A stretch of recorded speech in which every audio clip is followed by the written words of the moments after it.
ഇന്ത്യയുടെ ജനസംഖ്യ 146 കോടിയായി വളർന്നിരിക്കുന്നു. United നേഷൻസിന്റെ population fund 2025 നടത്തിയ പഠനത്തിലാണ് ഇന്ത്യയുടെ ജനസംഖ്യ 146 കോടിയായതായിട്ട് സ്ഥിരീകരിച്ചിരിക്കുന്നത്. എന്താണ് യുണൈറ്റഡ് നേഷൻസ് പോപ്പുലേഷൻ ഫണ്ടിന്റെ പ്രത്യേകത? അതായത് അതിനകത്തുള്ള 206ഓളം അംഗരാജ്യങ്ങളുണ്ട് യുണൈറ്റഡ് നേഷൻസിൽ. ഈ അംഗരാജ്യങ്ങളുടെ ഒക്കെ പോപ്പുലേഷൻ താരതമ്യം ചെയ്ത്, അതായത് ഇപ്പോൾ ഹങ്കർ ഇൻഡെക്സ് കണ്ടുപിടിക്കാനാണെങ്കിലും അതല്ലെങ്കിൽ ഹ്യൂമൻ ഡെവലപ്മെന്റ് ഇൻഡെക്സ് കണ്ടുപിടിക്കാനാണെങ്കിലും അതിൽ ഒരുപാട് താരതമ്യങ്ങൾ ആവശ്യമായിട്ട് വരും. അപ്പോഴെല്ലാം നടത്താൻ വേണ്ടി കൃത്യമായ കാലയളവിൽ യുണൈറ്റഡ് നേഷൻസ് രാഷ്ട്രങ്ങളുടെ, അതിലെ അംഗരാഷ്ട്രങ്ങളുടെ പോപ്പുലേഷൻ സെൻസസ് എടുക്കാറുണ്ട്. അങ്ങനെ പോപ്പുലേഷൻ സെൻസസ് എടുക്കുന്ന യുണൈറ്റഡ് നേഷൻസിന്റെ വിങ് ആണ് യുണൈറ്റഡ് നേഷൻസ് പോപ്പുലേഷൻ ഫണ്ട്.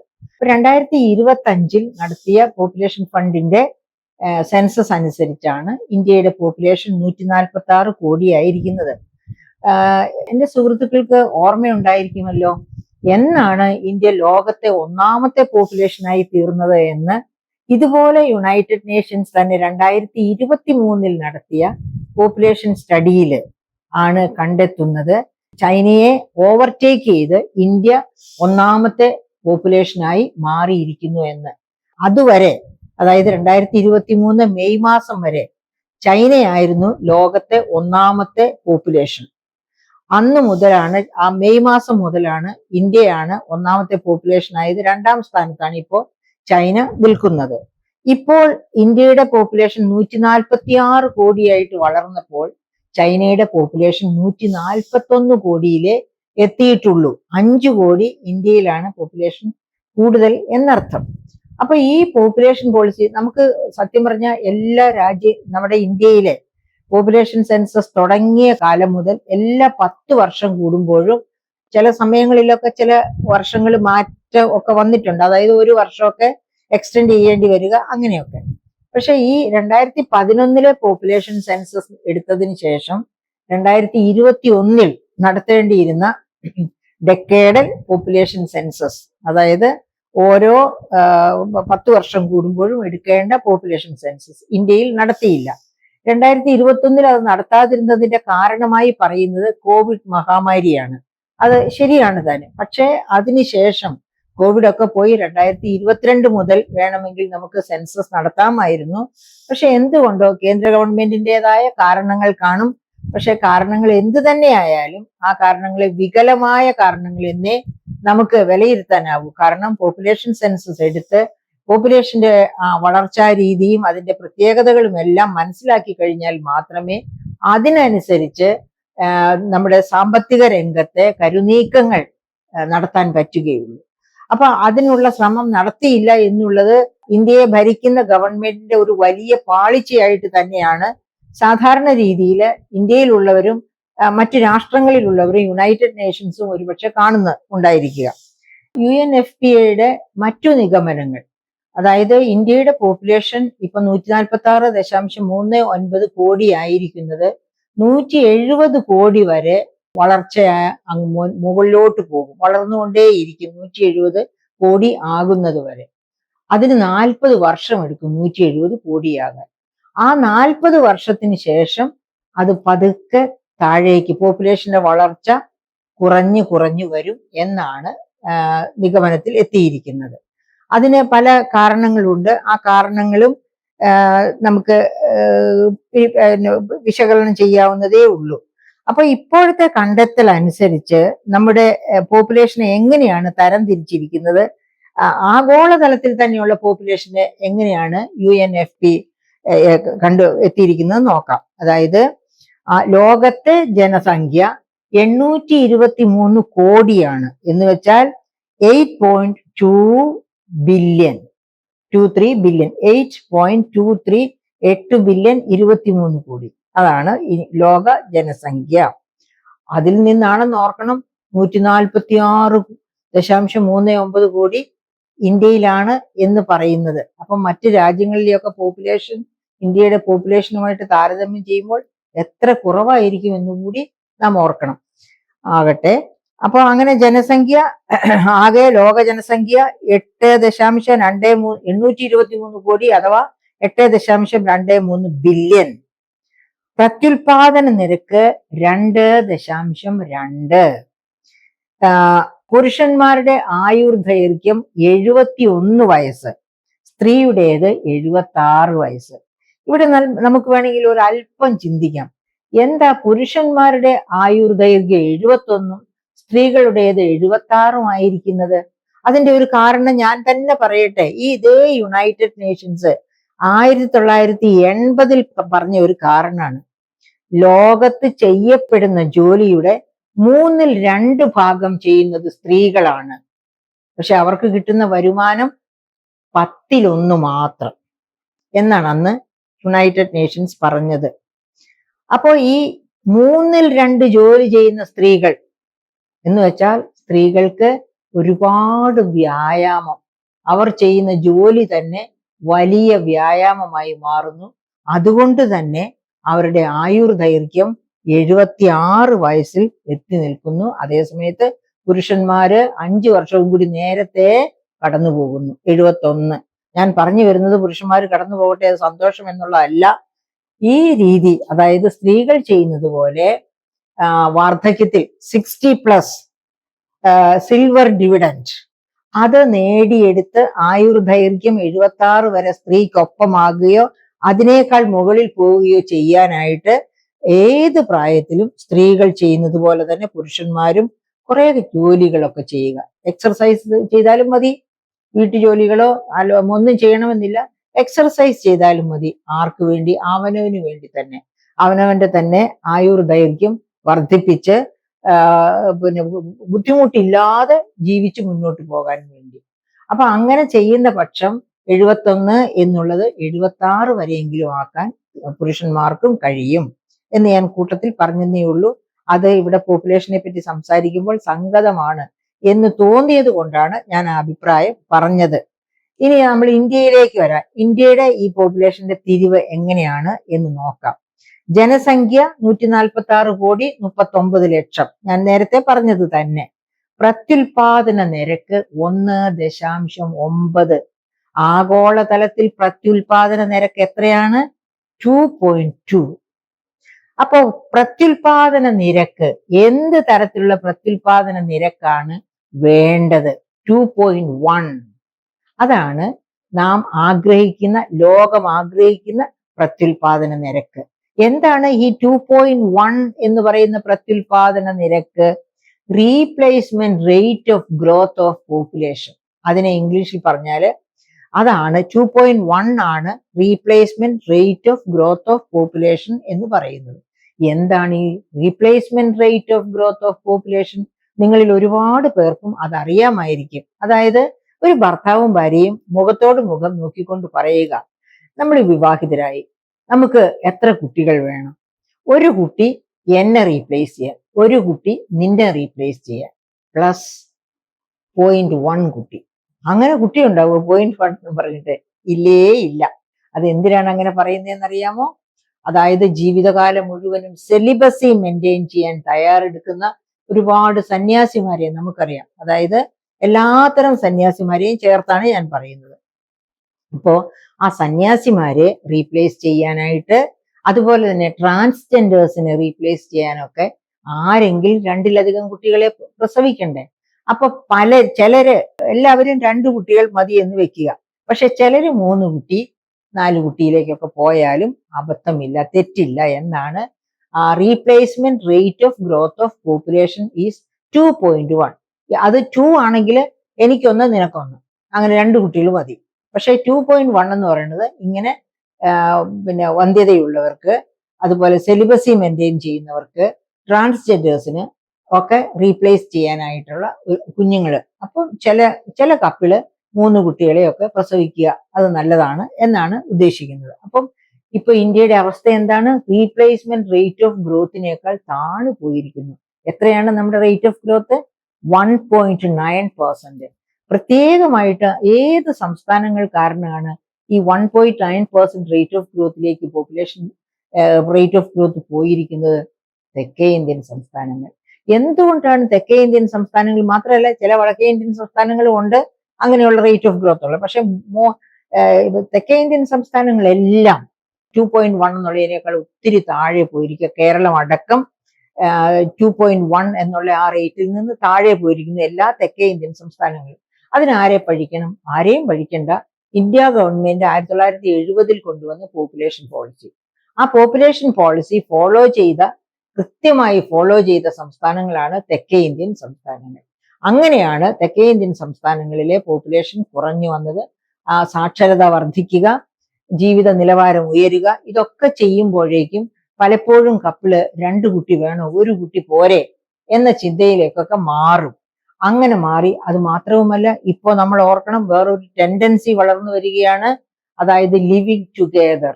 ആ ലിവിങ് ടുഗെദർ വന്നാൽ എന്താ സംഭവിക്കുക? കുട്ടികൾ വേണ്ടാന്ന് വെക്കും, ഒന്നിച്ച് ജീവിച്ച് പിന്നെ അവർക്ക് പിരിയണം തോന്നുമ്പോൾ പിരിയും. നല്ല ടെൻഡൻസി ആണോ അത്? ഒരിക്കലും സാമാന്യ ബുദ്ധിയുള്ള ആർക്കും പറയാൻ പറ്റില്ല അതൊരു നല്ല ടെൻഡൻസിയാണ്. കാരണം എന്താണെന്ന് വെച്ചിട്ടുണ്ടെങ്കിൽ ചില ഉത്തരവാദിത്തങ്ങൾ ഒക്കെ ഏറ്റെടുക്കേണ്ടത് സ്ത്രീയും പുരുഷനും ചേർന്ന് ഒന്നിച്ച് ജീവിക്കുന്നുവെങ്കിൽ അതിൻ്റെ പ്രത്യുൽപാദനം, ആ പ്രത്യുൽപാദനത്തിന്റെ ഫലമായി കുട്ടികൾ ഉണ്ടാവുക, അതൊക്കെ ലോകക്രമത്തിന്റെ, ഈ ലോകം താളം തെറ്റാതെ മുൻപോട്ട് പോകണം എന്നുള്ളതിന്റെ ആവശ്യകതയാണ്. അപ്പൊ അവിടെ ലിവിങ് ടുഗെദർ ഒന്നും വരുന്നില്ല. എനിക്ക് തന്നെ എൻ്റെ പ്രിയപ്പെട്ട സുഹൃത്തുക്കളെ, ഇത് പറഞ്ഞ കൂട്ടത്തിൽ ഞാൻ പറയാം, എനിക്ക് ചെറുപ്പം മുതൽ അറിയാമായിരുന്ന ഒരു നല്ല പെൺകുട്ടി, അവൾ എഞ്ചിനീയറിംഗ് ഒക്കെ കഴിഞ്ഞ് വിദേശത്ത് ജോലിയായി പോയി.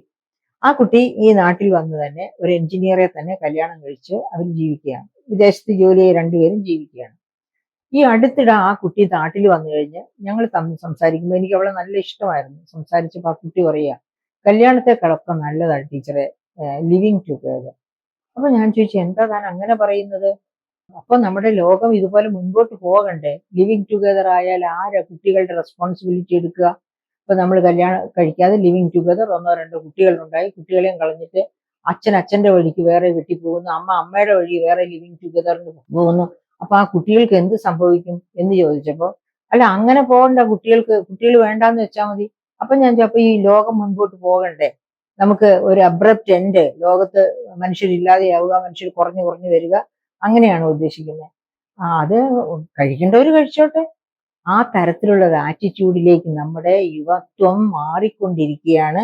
പ്രിയപ്പെട്ട സുഹൃത്തുക്കളെ, തീർച്ചയായിട്ടും ഞാൻ അതിനൊക്കെ ശക്തമായി എതിർക്കുന്ന കൂട്ടത്തിലാണ്. എതിർക്കുന്നതിന്റെ കാരണം, നമ്മൾ ഈ വിവാഹം ചെയ്തോ വിവാഹം ചെയ്യാതെയോ എന്തോ ആകട്ടെ, പ്രൊക്രിയേഷൻ ആ കർമ്മത്തിൽ ഏർപ്പെടുന്നുണ്ടോ? ആ കർമ്മത്തിൽ ഏർപ്പെടുന്നുണ്ടെങ്കിൽ കുട്ടികളെ പ്രസവിക്കാനും വളർത്താനും നമ്മൾ ബാധ്യസ്ഥർ കൂടിയാണ്.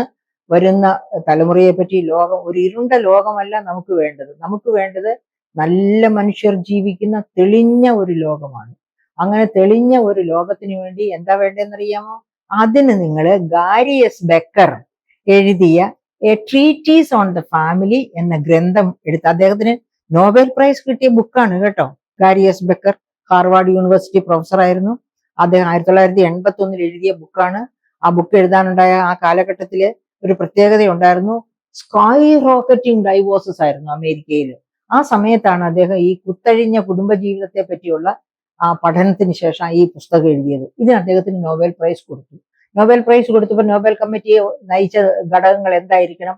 അതായത് കുടുംബം ഒരു ദേശത്തിന്റെ ആധികാരിക ശിലയാണ്, നല്ല കുടുംബമാണ് നല്ല രാഷ്ട്രത്തിന്റെ ആധാരശില, നല്ല രാഷ്ട്രമാണ് നല്ല ലോകത്തിന്റെ ആധാരശില.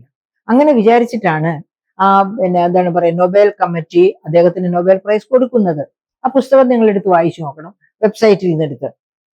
Gary S Becker, a treatise on the family, പുസ്തകത്തിന്റെ പേര് എന്റെ ഇവിടെ ഇരിപ്പുണ്ട്. അപ്പൊ ആ പുസ്തകത്തിൽ എന്താണ് അദ്ദേഹം പറയുന്നത്? ഗർഭപാത്രം സ്ത്രീക്ക് കൊടുത്തിരിക്കുന്നത് സ്ത്രീയുടെ എൻഡ്യൂറൻസ് മൂലമാണ്. അത്രയേറെ ക്ഷമയുള്ള സ്ത്രീയെ, ഞാൻ നേരത്തെ പറഞ്ഞില്ലേ, UN പറയുന്നത് ലോകത്ത് ചെയ്യപ്പെടുന്ന ജോലിയുടെ 2/3 ചെയ്യുന്നത്, 2/3 ചെയ്യുന്നത് സ്ത്രീകളാണെന്ന്. ക്ഷമയുള്ളത് കൊണ്ടല്ലേ അത്രയേറെ ജോലി ചെയ്യുന്നത് സ്ത്രീകൾ. അതുപോലെ ക്ഷമയുള്ള സ്ത്രീക്കാണ് ഈ പ്രകൃതി ഗർഭപാത്രം കൊടുത്തിരിക്കുന്നത്. ആ ഗർഭപാത്രത്തിൽ ഉരുത്തിരിയുന്ന കുഞ്ഞ് 10 മാസം ചുമന്ന് പ്രസവിച്ച്, ബക്കർ എന്താ പറയുന്നതെന്നറിയോ? ആ സമയത്ത് അമ്മ ആ ഗർഭക്ലേശങ്ങളൊക്കെ വഹിക്കുന്നു. അച്ഛന് ഒരുപാട് കാര്യങ്ങൾ അതുമായിട്ട് ബന്ധപ്പെട്ട് ഒക്കെ കുടുംബത്തിന് വേണ്ടി ചെയ്യാനുണ്ട്. അച്ഛനും അമ്മയും കൂടി ഈ കുട്ടിയുടെ ഓപ്റ്റിമം പേഴ്സണാലിറ്റിയിലേക്ക് വളർത്തണമെന്നാണ്. അച്ഛൻ മാത്രം വളർത്തട്ടെ, അമ്മ മാത്രം വളർത്തട്ടെ, നല്ല ലിവിങ് ടുഗദർ കാക്ഷിക്കുന്ന യുവതി യുവാക്കളെ, അവിടെ ബക്കർ പറഞ്ഞിരിക്കുന്നത് അച്ഛനും അമ്മയും കൂടി ആ കുട്ടിയുടെ ഓപ്റ്റിമം പേഴ്സണാലിറ്റിയിലേക്ക് വളർത്തണമെന്നാണ്. ഒരു ഐറിഷ് പഴഞ്ചൊല്ലുണ്ട്, കേട്ടിട്ടുണ്ടോ? No man wanted to father somebody else's child.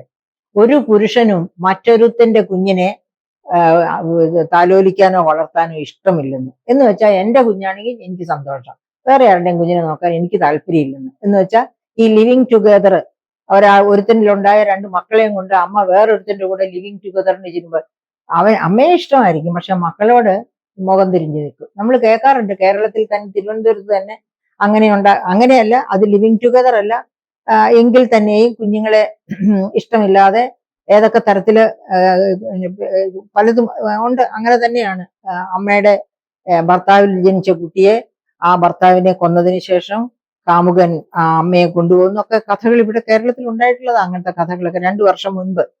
അപ്പൊ ഇതൊക്കെ ഓർമ്മ വേണം നമുക്ക്. ലിവിങ് ടുഗദർ അല്ല മനുഷ്യനോട് പ്രകൃതി പറഞ്ഞിരിക്കുന്നത്.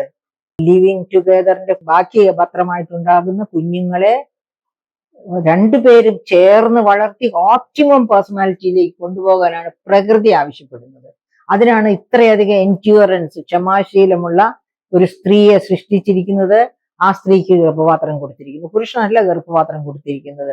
പോളിഡോളി, അതായത് നമുക്കറിയാം മനുഷ്യർ ക്രിയേറ്റ് ചെയ്ത ജീവികളായിരുന്നു പോളിയും ഡോളിയും ഒക്കെ. അങ്ങനെ മനുഷ്യ കുഞ്ഞുങ്ങളെ സൃഷ്ടിക്കാമെന്ന് കരുതി അങ്ങനെ മനുഷ്യ കുഞ്ഞുങ്ങളെ സൃഷ്ടിച്ചിട്ട് ആ മനുഷ്യ കുഞ്ഞുങ്ങളുടെ ജീവിതം ശരിയല്ലെന്ന് മനസ്സിലാക്കിക്കൊണ്ടാണ് പോളിയിലും ഡോളിയിലും അത് നിന്നുപോയത്. അതൊക്കെ നമ്മൾ ഓർക്കണം. ഓക്കെ, അപ്പൊ നമുക്ക് replacement rate of growth of പോപ്പുലേഷനിൽ നിന്നാണ് നമ്മൾ ഡീവിയേറ്റ് ചെയ്ത് ലിവിങ് ടുഗദറിലേക്കൊക്കെ പോയത്. ലിവിങ് ടുഗദർ ഒട്ടും സന്തോഷകരമായ കോൺസെപ്റ്റ് അല്ല. നിങ്ങളുടെ കുഞ്ഞുങ്ങളിൽ അത്തരം കോൺസെപ്റ്റോടെ വളരാൻ ഒരിക്കലും സമ്മതിക്കരുത്. അതായത് ഒരു ഡാർക്ക് ഏജിലേക്കുള്ള എത്തിനോട്ടമാണ് അങ്ങനെ ചിന്തിക്കുന്നത് പോലും. അപ്പൊ നമ്മൾ നമ്മുടെ കുട്ടികളെ നല്ല ഡയറക്ഷനിൽ വളർത്തിയാൽ മാത്രമേ നമുക്ക് അവരുടെ ജീവിതം ഭാസുരമായി കാണാൻ പറ്റുകയുള്ളൂ. നല്ല ജോലി കിട്ടിയത് കൊണ്ടോ, നല്ല ശമ്പളം കിട്ടിയത് കൊണ്ടോ, നല്ല ആഹാരം കഴിച്ചത് കൊണ്ടോ മനുഷ്യ ജീവിതം സന്തോഷകരമാവില്ല. മനുഷ്യ ജീവിതം സന്തോഷകരമാകാനായിട്ട് ഇതുപോലെ ഒരുപാട് അനുകൂല ഘടകങ്ങൾ വേണം. ആ അനുകൂല ഘടകങ്ങളൊക്കെ വളർത്തിയെടുക്കണമെങ്കിൽ അക്ഷീണ പ്രയത്നം മനുഷ്യൻ ചെയ്തേ പറ്റൂ. അപ്പൊ അങ്ങനെ നിൽക്കട്ടെ. ഇനി നമുക്ക് നോക്കാം, നമ്മുടെ ഇന്ത്യയിലെ ജനങ്ങളുടെ 146.39 കോടി അവരുടെ പ്രായപരിധി എങ്ങനെയാണ് നോക്കുക. 2023 ഒന്നാമത്തെ ലോക ജനസംഖ്യയായിട്ട് ഇന്ത്യ മാറിയ സമയത്ത് നമ്മുടെ പ്രധാനമന്ത്രി പറഞ്ഞിരുന്നു, സന്തോഷം, കാരണം നമുക്കൊരു ഡെമോഗ്രാഫിക് ഡിവിഡൻഡ് ഉണ്ട്. എന്താണ് അദ്ദേഹം ഡെമോഗ്രാഫിക് ഡിവിഡൻഡ് എന്ന് പറഞ്ഞ്? നല്ല ഏജ്, അതായത് ചൈനയുടെ ഒക്കെ ശരാശരി ഏജ് 39 വയസ്സൊക്കെ ആയിരിക്കുമ്പോൾ ഇന്ത്യയുടെ ശരാശരി ഏജ് 28 വയസ്സായിരുന്നു അന്ന്. അതുകൊണ്ടാണ് അദ്ദേഹം പറഞ്ഞത് നമ്മൾ ഡെമോഗ്രാഫിക് ഡിവിഡൻഡ് ഉണ്ട്, അതുകൊണ്ട് സന്തോഷം. പക്ഷെ ആ ഡെമോഗ്രാഫിക് ഡിവിഡൻഡ് യൂട്ടിലൈസ് ചെയ്യണമെങ്കിൽ അതുപോലെ തൊഴിലവസരങ്ങൾ വേണം. അത് ഇന്ത്യയിൽ ഇല്ല കേട്ടോ. ഇന്റർനാഷണൽ ലേബർ ഓർഗനൈസേഷൻ 2024 പുറത്തുവിട്ട കണക്കനുസരിച്ച് ഇന്ത്യയുടെ തൊഴിലില്ലായ്മ 82.07% ആണെന്ന് ഓർക്കണം. അപ്പൊ അങ്ങനെയുള്ള വ്യത്യാസങ്ങളൊക്കെ ഉണ്ട് എന്നുള്ളത് കൊണ്ട് ആ ഡെമോഗ്രാഫിക് ഡിവിഡൻഡ് കൊയ്തെടുക്കാൻ നമുക്ക് ബുദ്ധിമുട്ടാണ്. അപ്പൊ നമ്മൾ എന്താ ചെയ്യേണ്ടത്? ഡെമോഗ്രാഫിക് ഡിവിഡൻഡ് കൊയ്തെടുക്കത്തക്ക രീതിയിൽ നമ്മുടെ യങ്സ്റ്റേഴ്സിന് നല്ല വിദ്യാഭ്യാസം, നല്ല സ്കിൽ ഡെവലപ്മെന്റ്, നല്ല ട്രെയിനിങ്, അതുപോലെ തന്നെ എംപ്ലോയ്മെന്റ് ഓപ്പർച്യൂണിറ്റീസും ധാരാളമായിട്ട് ഇന്ത്യയിൽ സൃഷ്ടിക്കണം. അങ്ങനെയാണെങ്കിൽ ആ ഡെമോഗ്രാഫിക് ഡിവിഡൻഡ് കൊണ്ട് തന്നെ നമുക്ക് അതായത് GDP-യിലും വലിയ മേൽക്കൈ നേടാൻ കഴിയും. ഓക്കെ, അപ്പൊ നമ്മുടെ പോപ്പുലേഷന്റെ 0 to 14 വയസ്സ്, അതായത് 0 മുതൽ 14 വയസ്സ് വരെ ഉള്ളവരെ 24%, 24.96%. നമ്മുടെ ഈ 146 കോടി 39 ലക്ഷം പോപ്പുലേഷന്റെ 14 വയസ്സിൽ താഴെ ഉള്ളവരെ 24.96%. ഇനി 10 മുതൽ 19 വയസ്സേ ഉള്ള, അതായത് 19 വയസ്സിൽ താഴെയുള്ളവർ 17%. 10 മുതൽ 24, അതായത് 24 വയസ്സിൽ താഴെയുള്ളവർ 25%. 64 വയസ്സിൽ താഴെയുള്ളവർ 68%. 65 വയസ്സ് കഴിഞ്ഞവർ 7%. ഇങ്ങനെയാണ്. അപ്പോ എന്ന് വെച്ചാല് നമ്മുടെ ഇവിടുത്തെ പോപ്പുലേഷന്റെ, അതായത് ആരോഗ്യമുള്ള, അതായത് ഡെമോഗ്രാഫിക് ഡിവിഡൻഡ് എന്ന് നമുക്ക് പറയത്തക്ക ജോലി ചെയ്യാൻ പറ്റുന്ന പ്രായത്തിലുള്ളവര് 14നും 65നും 15 വയസ്സിനും 64 വയസ്സിനും ഇടയ്ക്കുള്ളവരാണ് ജോലി ചെയ്യാൻ പറ്റുന്ന പ്രാപ്തിയിലുള്ള പോപ്പുലേഷൻ എന്ന് പറയുന്നത്. ആ പോപ്പുലേഷൻ നമുക്ക് എത്രയുണ്ട്? 68% ആ പോപ്പുലേഷൻ, 68%. അപ്പോ ഈ ഡെമോഗ്രാഫിക് ഡിവിഡൻഡ് ഇപ്പോഴും നമുക്ക് നന്നായിട്ട് എൻജോയ് ചെയ്യാനുണ്ട്. 64 വയസ്സ് കഴിഞ്ഞ് 65ന് മുകളിലേക്കുള്ളവര്, 64 വയസ്സിന് മുകളിലുള്ളവര് 7% ഓൾ ഇന്ത്യ തലത്തിൽ കേട്ടോ. പക്ഷെ കേരളത്തിന്റെ എടുക്കുകയാണെങ്കിൽ അത് 18%ആണെന്ന് ഓർക്കണം. കേരളത്തിന്റെ മാത്രം എടുത്താൽ 65+ എടുത്താൽ 18%. ഓൾ ഇന്ത്യ തലത്തിലുള്ള 64 കഴിഞ്ഞവരുടെ 7%ആണെങ്കിൽ കേരളത്തിൽ അത് 18%. എന്ന് വെച്ചാൽ കേരളത്തിൽ പ്രായം കൂടിയവർ ഒരുപാട് കൂടുതലുണ്ട് എന്നർത്ഥം. അപ്പോ ഡെമോഗ്രാഫിക് ഡിവിഡൻഡ് കേരളത്തിന് കുറവാണ്. പക്ഷെ കേരളത്തിന് സിൽവർ ഡിവിഡൻഡ് എൻജോയ് ചെയ്യാൻ പറ്റും. എന്താണ് ഈ സിൽവർ ഡിവിഡൻഡ് എന്നൊക്കെ പറഞ്ഞത്? 65 വയസ്സ്, 64 വയസ്സ്, അയ്യോ 65 വയസ്സ് കഴിഞ്ഞ് ഇനി എന്നെ കൊണ്ട് ഒന്നിനും കൊള്ളത്തില്ല എന്നും പറഞ്ഞ് ഇരിപ്പിരുന്ന് എന്തെങ്കിലും പത്രം വായിച്ച് സ്വപ്നം കണ്ടു ഇരുന്ന് നേരത്തെ കാലഹരണപ്പെടുകയല്ല. 64 വയസ്സോ ഇതൊരു പ്രായമൊന്നുമല്ല. അതിനെ എനിക്ക് ഫൈറ്റ് ചെയ്ത് താഴേക്ക് കൊണ്ടുവരാൻ പറ്റും. നമ്മുടെ ഭക്ഷണക്രമത്തില്, നമ്മുടെ ജീവിത രീതികളില് ഒക്കെ മാറ്റം കൊണ്ടുവന്ന് വളരെ പ്രൊഡക്റ്റീവായിട്ട് സമൂഹത്തിൽ നമ്മൾ ഇൻവോൾവ്ഡ് ആകുക. അങ്ങനെ ഇൻവോൾവ്ഡ് ആകുമ്പോഴാണ് സിൽവർ ഡിവിഡൻഡ് എല്ലാം, അതായത് കൊളംബിയ യൂണിവേഴ്സിറ്റിയിലൊക്കെയുള്ള ഏജിങ് സ്റ്റഡി സെന്റർ, മറ്റ് ഫ്രാൻസില് അവിടെ പലതരത്തിലുള്ള യൂണിവേഴ്സിറ്റീസും ഒത്തുചേർന്ന് ഈ പ്രായമായവരെ 60+ ആയിട്ടുള്ള പോപ്പുലേഷനെ പറ്റിയുള്ള പഠനങ്ങൾ നടത്തിയിട്ടുണ്ട്. ആ പഠനങ്ങളൊക്കെയാണ് ഈ സിൽവർ ഡിവിഡൻഡ് എന്ന കോൺസെപ്റ്റ് കൊണ്ടുവന്നിരിക്കുന്നത്, അല്ലാതെ എന്റെ ക്രിയേഷൻ അല്ല. അപ്പൊ ഈ സിൽവർ ഡിവിഡൻഡ് എവിടെ, എങ്ങനെയാണ് വേണ്ടത്? ചുമ്മാ അടയിരിക്കുന്നത് പോലെ വീട്ടിൽ തന്നെ കുത്തിയിരിക്കാതെ സൗഹൃദങ്ങൾ ഉണ്ടെങ്കിൽ അത് യൂട്ടിലൈസ് ചെയ്യുക, ക്ലബുകളിൽ പോവുക, വീട്ടിലെ തന്നെ പറമ്പ് എന്നൊന്നുണ്ടെങ്കിൽ അവിടെ വെജിറ്റബിൾ കൾട്ടിവേഷനോ അല്ലെങ്കിൽ വാട്ട് എവർ ഇറ്റ് ബി, എന്ത് പറ്റുമോ അതൊക്കെ ചെയ്യുക, ഗാർഡനിങ് ആവുക. അങ്ങനെ നമുക്ക് ചെയ്യാൻ പറ്റുന്ന ഒത്തിരി കാര്യങ്ങൾ. പിന്നെ വായിക്കുക, എഴുതുക, പാടുക, എന്തൊക്കെ ചെയ്യാൻ പറ്റുമോ അങ്ങനെയൊക്കെ ഇൻവോൾവ് ആകുക, ലൈഫിൽ ഇൻവോൾവ് ആകുക. അങ്ങനെ ലൈഫിൽ ഇൻവോൾവ് ആകുമ്പോഴാണ് 70 വയസ്സുകാരൻ 65ലേക്ക് താഴെ വരും, 80 വയസ്സുകാരൻ 75ലേക്ക് താഴെ വരും. അതിനെയാണ് സിൽവർ ഡിവിഡൻഡ് എന്ന് പറയുക. അപ്പൊ ആ സിൽവർ ഡിവിഡൻഡ്, പക്ഷെ ഇന്ത്യയില് സിൽവർ ഡിവിഡൻഡ് 7% നേടേണ്ടതായിട്ടുള്ളൂ ഇപ്പോൾ. അതേ സമയത്ത് കേരളത്തിലാണെങ്കിൽ അത് അതിന്റെ ഇരട്ടിയിലൊക്കെ കൂടുതലാണ്. അതുകൊണ്ട് കേരളം വളരെ ജാഗ്രതയോടുകൂടി വേണം ഈ സിൽവർ ഡിവിഡൻഡ് കൈകാര്യം ചെയ്യാൻ. അതായത് അതിനു വേണ്ടിയുള്ള പരിശ്രമങ്ങൾ, അതിനു വേണ്ടിയുള്ള പ്രേരക ശക്തിയാകണം. ഇപ്പൊ നമുക്കറിയാം, ഇതുപോലെയുള്ള യൂട്യൂബ് ചാനലുകൾക്ക് പോലും സിൽവർ ഡിവിഡൻഡിനുള്ള പ്രേരക ശക്തിയാകാം. ഇതൊക്കെ കാണുന്നവര് അത് അവർക്കത് മനസ്സിൽ കൊള്ളണം. അങ്ങനെ മനസ്സിൽ കൊള്ളണം എന്നുണ്ടെങ്കിൽ ആ തരത്തില് അത്ര നല്ല പ്രോഗ്രാംസ് ഒക്കെ വരികയാണെങ്കിൽ തീർച്ചയായിട്ടും ആ സിൽവർ ഡിവിഡൻഡിലേക്കുള്ള ഒരു യാത്ര വളരെ ഈസി ആയിരിക്കും. അപ്പൊ നമ്മൾ നോക്കുക, ഈ 15 മുതൽ 64 വരെയുള്ള പ്രായക്കാരാണ് 68%. അതാണ് ഡെമോഗ്രാഫിക് ഡിവിഡൻഡ്. അന്ന് നരേന്ദ്രമോദി പറഞ്ഞതുപോലെയുള്ള ഡെമോഗ്രാഫിക് ഡിവിഡൻഡ്. പക്ഷെ ഈ ഡെമോഗ്രാഫിക് ഡിവിഡൻഡ് നമുക്ക് എങ്ങനെയാണ് മാക്സിമൈസ് ചെയ്യാൻ പറ്റുക? അതിനാണ് ഞാൻ പറഞ്ഞത്, നമ്മുടെ ഹെൽത്തിലേക്കുള്ള ഇൻവെസ്റ്റ്മെന്റ്, അതായത് 2017 നാഷണൽ ഹെൽത്ത് പോളിസി, ദേശീയ ആരോഗ്യ നയം അനുസരിച്ച് GDP-യുടെ 2% ആരോഗ്യ മേഖലയിൽ ചെലവഴിക്കണം. പക്ഷേ നമ്മുടെ ഹെൽത്തിലെ ഈ പ്രാവശ്യം 2025-26 ബഡ്ജറ്റില് 0.27 മാത്രമാണ് മാറ്റിവെച്ചിട്ടുള്ളത്. തീർച്ചയായിട്ടും അത് അപര്യാപ്തമാണെന്നുള്ളത് സംശയമില്ലാത്ത കാര്യമാണല്ലോ.